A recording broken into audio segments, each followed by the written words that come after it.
Heading हमारी main मतलब है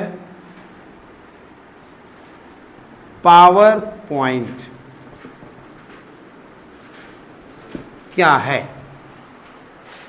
या आप चाहो तो शुरू में एमएस पावर पॉइंट लिख सकते हो।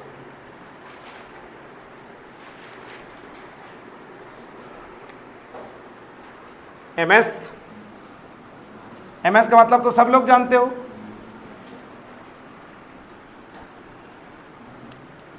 MS power point. Power point क्या है?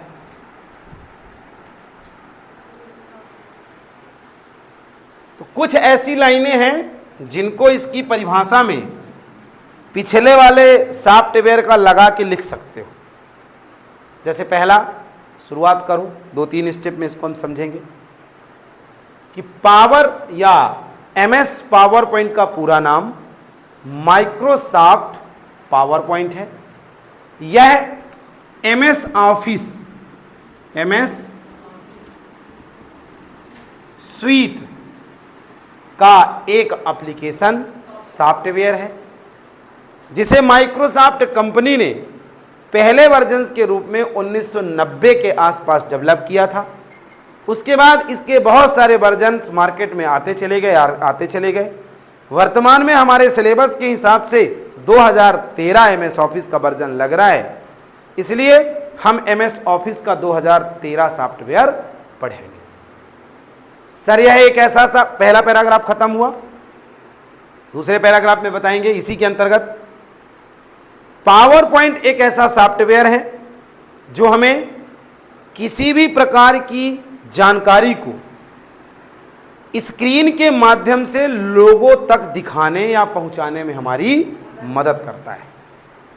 सर जब कभी हमारे पास कोई टास्क हो उसे हम मौखिक ना बता के, ओरल तरीके से ना बता के उसे हम प्रोजेक्टर या स्क्रीन के माध्यम से दिखाना चाहते हैं, या ये भी कह सकते हैं कि सर मौखिक भी बताएं, साथ में उस टास्क को हम क्या कहें, प्रोजेक्टर और स्क्रीन के माध्यम से भी लोगों के तक दिखाएं या पहुंचाने का काम करें। उस दरमियान अगर कोई सॉफ्टवेयर हमारी मदद करता है तो इसका नाम है पावर पॉइंट।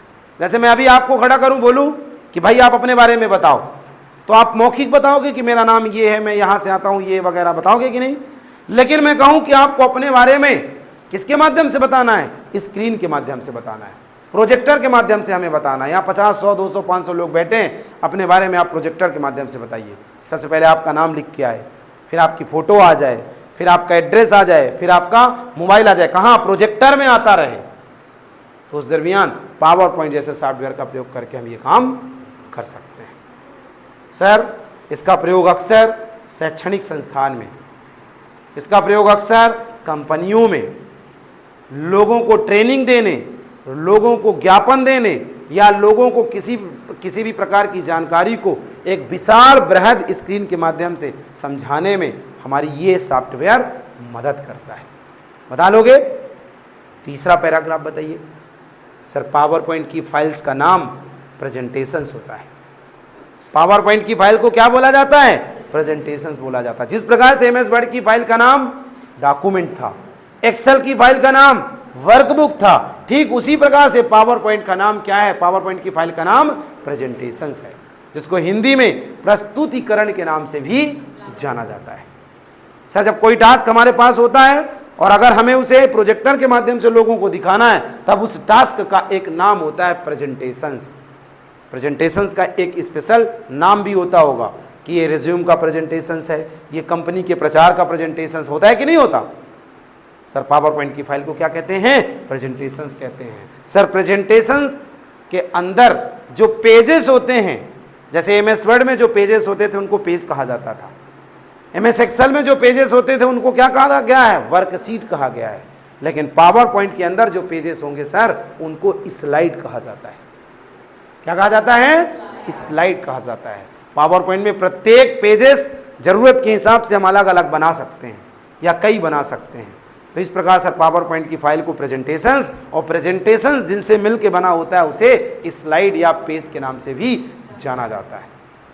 इस प्रकार सर पावर पॉइंट का इस्तेमाल अपने अपने क्षेत्र में अपने ज़रूरत के हिसाब से लोग एडवर्टाइजमेंट के लिए, कंपनियों को प्रचार प्रसार के लिए, स्टूडेंटों को रिपोर्ट के लिए, या किसी कंपनी के प्रोजेक्टर के माध्यम से आय व्यय या पूरा इतिहास दिखाने के लिए लोग कर रहे हैं।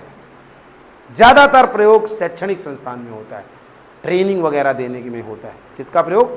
Power point. तो समझ गए? एक छोटी सी स्क्रीन के माध्यम से हम MS वर्ड और पावर पॉइंट के बारे में समझना चाहेंगे। ये MS वर्ड हो गया, ये हमारा एक्सेल हो गया, और ये हमारा पावर पॉइंट हो जाएगा। यहां पे क्या रहा करता था? पेज रहा करता था, याद है? पेज 1, पेज 2, जिसको डॉक्यूमेंट एरिया बोलते थे। यहां पे क्या रहा करता था? वर्क शीट, याद है? अब यहां पे क्या रहेगा? स्लाइड। इसके ऊपर क्या बोलेंगे? प्रेजेंटेशन। पावर पॉइंट की फाइल को क्या बोलते हो? प्रेजेंटेशंस। प्रेजेंटेशंस या फाइल का एक्सटेंशन नेम क्या होगा? .pptx पावर पॉइंट फाइल का एक्सटेंशन नेम है, ठीक है ना? स्लाइड के अंदर क्या होता है sir? Slide sir place holder के माध्यम से मिलकर बनी होती है। इस प्रकार से आपके सामने दो प्लेस होल्डर दिखाई देंगे और एक स्लाइड दिखाई देगी ऐसी। सर यहां पे काम करने के लिए हम कहीं भी क्लिक करते थे, एंट्री कर लेते थे। यहां पे काम करने के लिए सर हम सेलो का प्रयोग करते थे, और यहां पे काम करने के लिए सर हम प्लेस होल्डर का इस्तेमाल करेंगे या हैंड आउट का इस्तेमाल करेंगे। हम यहां पे डायरेक्ट किसी चीज की एंट्री नहीं कर सकते। हम यहां पे अगर कुछ लिखना है तो किनका इस्तेमाल करेंगे? ये जो आपके सामने टेक्स्ट बॉक्स दिखाई दे रहे हैं, इनको टेक्स्ट बॉक्स के नाम से भी जाना जाता है। प्लेस होल्डर बोलो, हैंड आउट बोलो, या टेक्स्ट बॉक्स बोलो, ये तीनों स्लाइड में एक ही काम करते हैं। हम स्लाइड के अंदर जो एंट्री करना चाहते हैं उनको लिखवाने में हमारी मदद करते हैं। हम अगर चाहें कि यहां कुछ लिख दें तो नहीं लिख पाओगे, यहां कुछ लिख दें तो नहीं। हम पावर पॉइंट में अगर कुछ लिखना चाहते हैं तो किनका इस्तेमाल करेंगे? प्लेस होल्डर या हैंड आउट। हैंड आउट का इस्तेमाल करके आप पावर पॉइंट में किसी भी चीज की एंट्री कर सकते हैं, जो एक टेक्स्ट बॉक्स की तरह दिखाई देता है। पावर पॉइंट जब आप खोलोगे तो सबसे पहले ऊपर लिखा होगा क्लिक हियर टू टाइटल, और उसके नीचे लिखा होगा क्लिक हियर टू सब टाइटल, अर्थात यहां हेडिंग दीजिए, यहां डिटेल दीजिए। इसमें आप फालतू की चीजें एंट्री नहीं करोगे। देखो इसका काम अलग था, इसमें आप कुछ भी एंट्री कर सकते थे। इसका काम अलग था, सीट तैयार करना है, लेकिन इसका काम क्या है? स्क्रीन पे इसको दिखाना है। इसलिए इसमें चीजें एंट्री काहे में होंगी? छोटे छोटे बॉक्सेस में एंट्री होंगी। आप देखते हो कि जब कोई मूवी चालू होती है, स्लाइड आती है स्क्रीन पे, लिखता है डायरेक्टर नेम, ये नेम, फिर वो चला जाता है, फिर दूसरी जगह से दूसरा नाम आता है। आप ज़्यादा दूर नहीं जाइए, आप अपने घर में बनी हुई किसी शादी ब्याह की कैसेट टीवी में देखते हो, आप देखते हो कि जब कार्यक्रम चालू होता है तो उड़ के कुछ कहीं से आता है, स्क्रीन पे दिखता है, फिर वो चला जाता है, फिर कहीं से कुछ आता है, फिर चला जाता है, फिर कहीं से कुछ आता है। वो किसका कमाल है? पावर पॉइंट का कमाल नहीं है। मैं ये नहीं कहूँगा कि पावर पॉइंट वहाँ इस्तेमाल है, लेकिन पावर पॉइंट जैसा दूसरा सॉफ्टवेयर वहाँ है जो आपके डाटा को स्क्रीन के माध्यम से दिखाने में आपकी मदद कर रहा है। आप भी इसके अंदर वीडियो डाल सकते हो, ऑडियो डाल सकते हो, इमेज डाल सकते हो, बहुत सारी चीज़ें डाल सकते हो, समझ गए? लेकिन वीडियो मिक्सिंग के लिए ये सॉफ्टवेयर नहीं चलेगा। दिमाग में रखिएगा कि सर आज बता दिए, अब हम वीडियो मिक्सिंग का सॉफ्टवेयर अलग होता है। ये क्या है? प्रेजेंटेशंस बनाने का काम करेगा। तुमको बहुत तगड़ी नींद आती है, सोया करो पहले घर पे आराम से। क्या दिक्कत भैया, रात में दूर दूर तक बारात करते हो क्या? हाँ, नींद लेने तो नहीं आते हो यहाँ? दूसरा दिन हो गया यार बृहस्पति नंदन जी, और दूसरे दिन लगातार आप सोए जा रहे हो, सोए जा रहे हो, सोए जा रहे हो।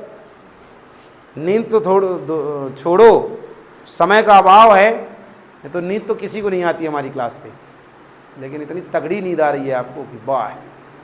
अरे फिर आप ये कह रहे हो कि सर आपको 576 मेगापिक्सल की आंखी में दिखाई नहीं दे रहा है। आपका कहने का मतलब शायद ये है, आया तो आपके पास जो बुद्धि विवेक है वो पानी है का मिलाया उलाया तो नहीं हो, कॉलेजे का है, पी सकते हैं। हाँ क्या मिला है?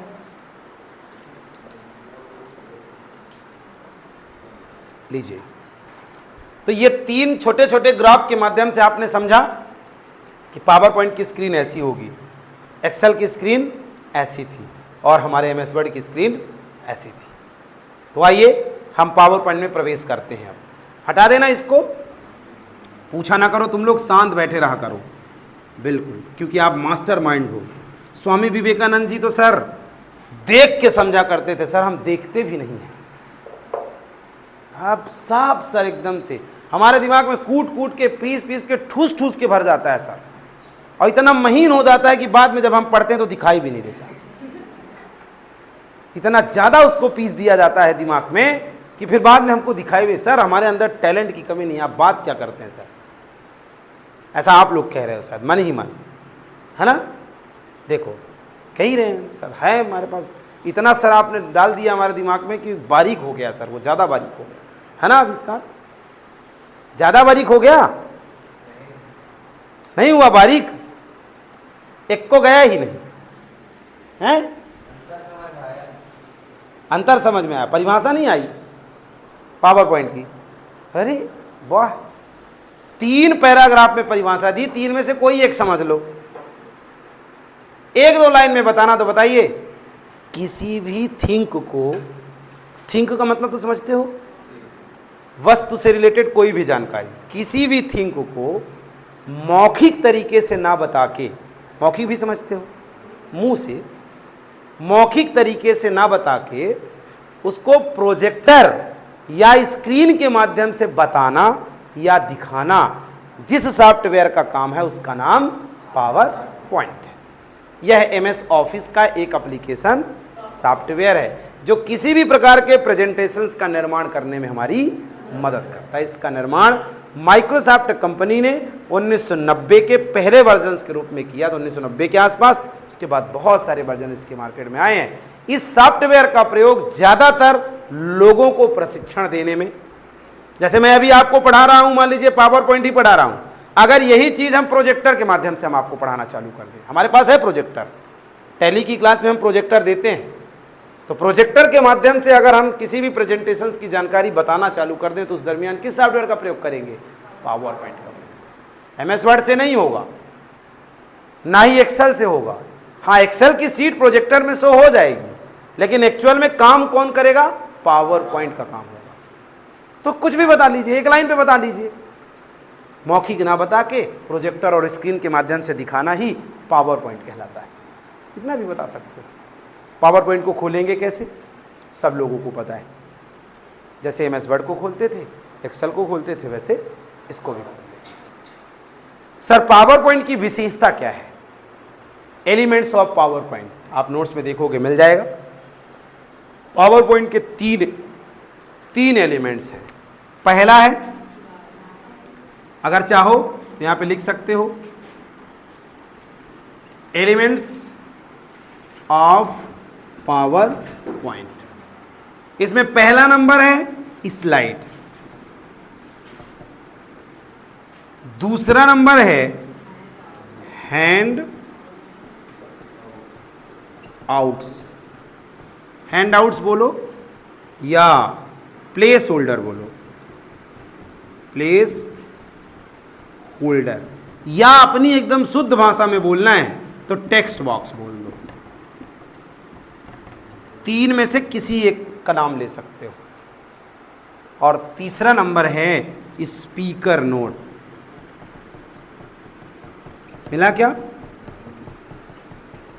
Speaker notes. पहले स्लाइड क्या होता है, थोड़ा अभी हमने बताया है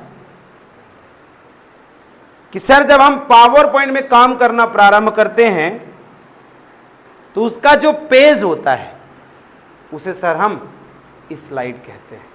सर पावर पॉइंट में किसी भी काम को प्रारंभ करने या किसी भी काम को लिख के दिखाने में हमारा अगर कोई मदद करता है तो उसे स्लाइड के नाम से जाना जाता है। स्लाइड हमारा प्राथमिक एरिया होता है पावर पॉइंट, जहाँ पे हम किसी भी कार्य को क्या करते हैं? प्रारंभ करते हैं। स्लाइड सर हमारे स्क्रीन पे प्लेस होल्डर के माध्यम से बन के आया करता है। पावर पॉइंट में प्रयोग होने वाला पेज ही क्या है? स्लाइड, जो इस प्रकार से हमारी स्क्रीन पे आएगा। सर यह किन चीज़ों से मिलके बना होता है? हैंड आउट या प्लेस होल्डर के माध्यम से मिलके बना होता है। सर स्लाइड पेज होता है जिसमें हम किसी भी प्रकार के इमेज, टेक्स्ट, वीडियो, ऑडियो या कोई भी पावर पॉइंट में जो जानकारी एंट्री करनी है वो किस में करेंगे? इस स्लाइड के अंदर करेंगे। स्लाइड के अंदर वैसे भी दो चीज़ पहले से बनी होती है, प्लेस होल्डर, जिसमें एक में लिखा होता है सब टाइटल, दूसरे में लिखा होता है डिटेल या टाइटल और सब टाइटल। समझ गए? कोई पूछे स्लाइड क्या है तो आप इतना बताइए, पावर पॉइंट के अंदर जो पेज यूज होता है सर उसे स्लाइड का किससे मिलके बना होता है? सर पावर पॉइंट में जितनी भी चीजें होती हैं वो स्लाइड पे ही होती हैं, चाहे वो टेक्स्ट बॉक्स हो, चाहे वो प्लेस होल्डर हो, चाहे वो पिक्चर हो, चाहे वो इमेज हो, चाहे वो किसी भी प्रकार का शेप्स हो, कुछ भी बनाना है हम कहाँ बनाएंगे? स्लाइड में बनाएंगे सर। ये प्राथमिक डॉक्यूमेंट होता है हमारे पावर पॉइंट का। दूसरा नंबर कौन सा है? Hand out. हैंड आउट बोलो, प्लेस होल्डर बोलो या टेक्स्ट बॉक्स बोलो। सर पावर पॉइंट में स्लाइड के अंदर जहां हम डाटा की एंट्री करते हैं, जो हमें बॉक्स की तरह दिखाई देते हैं, ऐसे बॉक्सेस को सर हम प्लेस होल्डर के नाम से या हैंड आउट के नाम से जानते हैं। सर इन्हीं के माध्यम से ही हम पावर पॉइंट के अंदर किसी भी टेक्स्ट को लिख सकते हैं। अन्यथा अगर सर ये ना हो तो हमारी स्क्रीन पे ऐसा होगा, हम यहाँ पे डायरेक्ट एंट्री नहीं कर पाएंगे। ये एमएस वर्ड का डॉक्यूमेंट नहीं है, ये एक्सेल का डॉक्यूमेंट नहीं है, ये पावर पॉइंट का पेज है जिसे स्लाइड कहेंगे। और इस स्लाइड में जब तक कोई प्लेस होल्डर नहीं होगा तब तक हम किसी भी प्रकार की एंट्री कर नहीं सकते, किसी भी प्रकार की एंट्री नहीं कर सकते। तो कह सकते हो प्लेस होल्डर हमारी स्लाइड का एक प्राथमिक एरिया है जहां पे हम किसी भी टेक्स्ट की एंट्री कर सकते हैं। सर ये स्क्रीन में बाय डिफॉल्ट 2 की मात्रा में दिखाई देता है। जब आप किसी पावर पॉइंट में स्लाइड पे काम करोगे, किसी भी स्लाइड के अंदर जाओगे या किसी भी प्रेजेंटेशंस के अंदर जाओगे तो बाय डिफॉल्ट प्लेस होल्डर इसमें कितने होंगे? 2। इस प्रकार से ये छोटा होगा और ये बड़ा होगा। जरूरत के हिसाब से ये 3, 6 और 9 की संख्या में भी लिखे जा सकते हैं। एक स्लाइड में कितने टेक्स्ट बॉक्स बनाए जा सकते हैं? मैक्सिमम 9 टेक्स्ट बॉक्स की भी एंट्री की जा सकती है। इसलिए मैंने इसको टेक्स्ट बॉक्स बोल दिया, टेक्स्ट को लिखने वाला बॉक्स। समझ गए? तीसरा नंबर है स्पीकर नोट्स। स्पीकर का मतलब होता है वक्ता, जो बता रहा हो। जैसे मैं अगर बता रहा हूं तो मैं क्या हो जाऊंगा? स्पीकर। और ऑडियंस का मतलब होता है श्रोता, सुनने वाला। तो सर जब कभी हम पावर पॉइंट में एक लंबी स्लाइड का प्रेजेंटेशन तैयार किए हों जिसमें 15-20 स्लाइडें बनाई हों, क्योंकि एक स्लाइड पे क्या होगा? 2 चीज़ें एंट्री होंगी ज़्यादा से ज़्यादा, तो हमको 5, 6, 8, 10, 15 स्लाइडें तो एक प्रेजेंटेशन में बनानी होगी कि नहीं बनानी होगी? हाँ। तो सर जब कभी कोई भी व्यक्ति एक लंबे प्रेजेंटेशंस के साथ या एक प्रेजेंटेशंस के अंदर कई स्लाइडों के साथ जब वो प्रेजेंट करने वाला होता है, उस दरमियान प्रत्येक स्लाइड के लिए एक नोट्स तैयार कर लेना।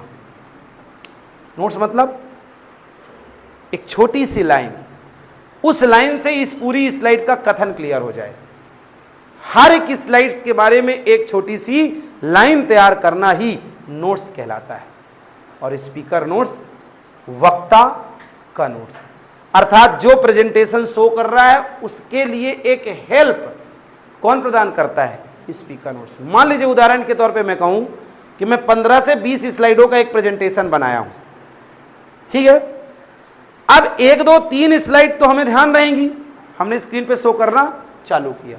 शुरू वाली स्लाइड हमको याद है, दूसरी वाली याद है, तीसरी वाली याद है, चौथी याद है, 5वीं हमको कैसे याद होगी, या 15वीं हमको कैसे याद होगी कि इसमें क्या आने वाला है, 18वीं कैसे याद होगी? याद होगी क्या? सारी स्लाइडों का मटेरियल का आपको याद होगा? तो उसके लिए क्या किया जाए? अक्सर जो प्रेजेंटेशंस देते हैं वो क्या बना के रखते हैं? प्रत्येक स्लाइड के बारे में एक छोटी सी लाइन, प्रत्येक स्लाइड के बारे में एक छोटी सी लाइन, जिसको क्या कहा जाता है? Speaker notes. वक्ता के लिए हेल्प प्रदान करने वाली एक हर एक स्लाइड की लाइन स्पीकर नोट्स कहलाती है।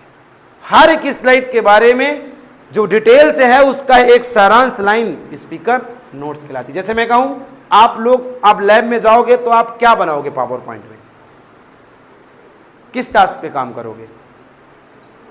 कुछ भी क्या बनाओगे? किसका? ठीक है, चलिए अपना इंट्रोडक्शन अगर आप बनाने का सोच रहे हो तो कितनी स्लाइडें आपको लगेंगी? 2, 4, 6 हो जाएंगी लगभग, बताइए अंदाजा। 9 स्लाइडें। तो चलिए पहले में क्या दोगे आप? ठीक है, यहां नाम लिख दिया आपने, फिर यहां लिखेंगे कि दूसरी स्लाइड में लिखेंगे? फिर तीसरे में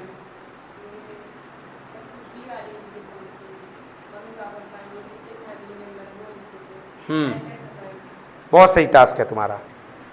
आप लोगों को भी यही करना है, लैब में बैठना है और अपने दिमाग में एक टास्क बना लेना है कि हम मिनिमम 5 स्लाइडों का एक प्रेजेंटेशन बनाएंगे, मिनिमम 5, ज़्यादा कितनी भी बना लो तुम। और वो जो प्रेजेंटेशन बन रहा है उसका नाम रखेंगे इंट्रोड्यूस फॉर मी, मेरा इंट्रोड्यूस कराइए। तो पहली स्लाइड में क्या लिखोगे? इंट्रोडक्शंस टू जिनका नाम है वो। फिर उसके बाद पर्सनल डिटेल, उसी के अंदर लिख देना। पर्सनल डिटेल में अपना नाम, अपना मोबाइल नंबर, अपना ईमेल आईडी। फिर उसके बाद एड्रेस, अपना एड्रेस लिख देना। एक टेम्परेरी और एक स्लाइड बन गई कि नहीं? अब हम इस स्लाइड के बारे में एक छोटी सी नोट्स तैयार कर लें। एक लाइन पे क्या लिख दें? Introductions for me. जब कभी प्रेजेंटेशन शो होगा और हम पहली स्लाइड का नोट्स बस देख लेंगे अगर, तो हमारे दिमाग में आ जाएगा कि पहली स्लाइड में इंट्रोडक्शंस आने वाला है इस व्यक्ति का, ना आएगा। हमको ये पूरा नहीं देखना है, हमको इसका एक छोटा सा क्या देख लेना है? नोट देख लेना। दूसरी स्लाइड बनाएंगे और उस स्लाइड में लिखेंगे इंट्रोड्यूस फॉर माई हॉबी, मेरी हॉबी का इंट्रोड्यूस कराओगे या एक्सपीरियंस। तीसरी स्लाइड पे चले जाओ, इंट्रोड्यूस फॉर माई एजुकेशन या क्वालिफिकेशंस। चौथी स्लाइड में चले जाओ, introduce for my family, family detail. बनाओगे कि नहीं बनाओगे? और 5वें स्लाइड में बता दो कि उपरोक्त पूरी जानकारी पूर्णतः सत्य दी गई है। या चाहो तो आप 5वीं स्लाइड में अगर किसी चीज का एक्चुअल में एक्सपीरियंस है 2 साल, 5 साल, 3 साल का, तो वो 5वीं स्लाइड में शो कर दो। ये क्रम इधर उधर हो सकता है, पहली की जगह दूसरी, दूसरी जगह तीसरी, लेकिन टास्क आपका लैब में बैठने के बाद यही होगा। समझ गए? अगर आपको अपना नहीं बनाना है तो आप डीसीएस से फर्स्ट सेमेस्टर का बना डालिए, पीजीडी से फर्स्ट सेमेस्टर का बना डालिए कि पीजीडी से फर्स्ट सेम में क्या क्या लग रहा है। पहला सब्जेक्ट ये 5 यूनिट, दूसरा सब्जेक्ट ये 5 यूनिट, तीसरा सब्जेक्ट ये 5 यूनिट, 15 से 20 स्लाइडें बन जाएंगी। यूनिट डाल देना, PC package unit first, unit second, unit third डाल बन जाएगी। पहली इसमें, दूसरी यूनिट, तीसरी यूनिट, चौथी यूनिट डालो पूरा। हाँ, किसी भी चीज़ के बारे में बता सकते हो। कंप्यूटर के डिवाइसेस के बारे में बता दो। डिवाइस ऑफ कंप्यूटर कितनी होती हैं? Input device, output device, storage device. 3 devices के बारे में बता दो। तो आप किसी भी टास्क को अगर आप पावर पॉइंट में चाहते हो तो पहले दिमाग में सेट कर लेना कि हमको काम क्या करना, कुछ भी लिखना नहीं है इसमें। ठीक है?